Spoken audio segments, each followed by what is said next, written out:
Udělal jsem Castral, ale to budú nové exemply na Pyraminx.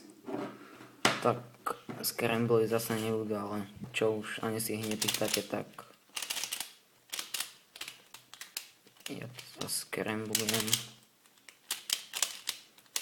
Tak a v prvom exempli, no toto nebude exempl, ale bude to ukážka, ako ja používam metódu. Tak prvé, čo robím je, že si zložím všetky 3 centry. Tak tuto si zložím modely. Hej, mám modely center. Toto sú centra. Teraz si naorientujem modré rohy a zložím 3 hrany. Čiže táto ide sem, táto ide sem a táto ide sem. Tak a teraz vidím, že toto je antisun, pretože táto ide sem a táto sem. Čiže urobím antisun a nastalo mi parity, že musím otočiť len tieto dve hrany. Tak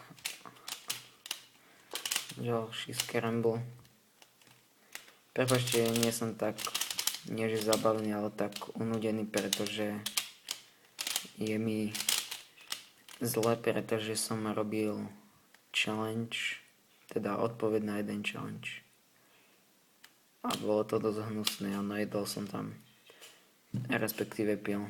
Tak, ale teraz už naspäť exemplom o žltý, teda žltá.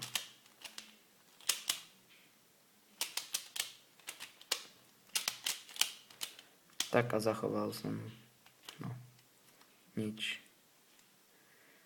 A pri tom, ako skladám ten jeden stred, teda tie centry, tak sa pozerám, že či nebude niekde lepšia možnosť na inej farbe, napríklad teraz mám na všetkých farbách stredy a môžem si vyberať, čiže začnem na zelenej, na modrej a teraz viem, že mi parity nenastane, si myslím. Čiže znova je to antisun.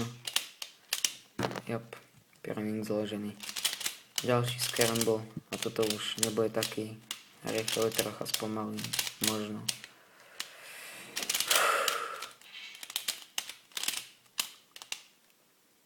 Tak, tu prvé,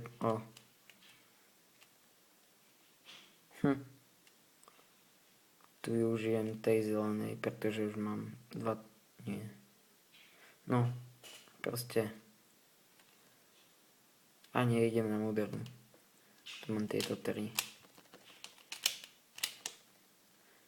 Tento ide sem, sledgehammer, tento ide sem, sledgehammer a toto nebude parity, sa mi zdá. Nie, toto je antisun.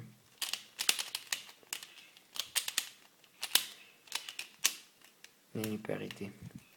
Ďalší scramble.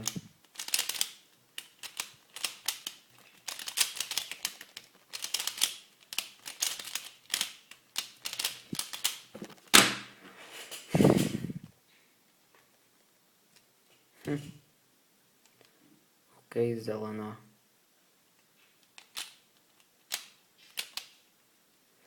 Tento vložím sem. Tento ide sem. A teraz posledný. Upravím. Nastane mi parity tak silno.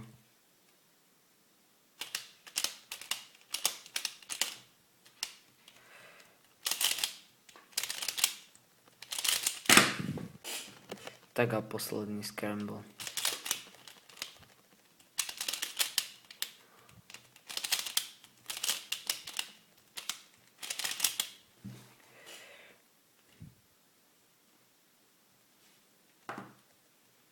modera. Vložil som oranžovú moderu.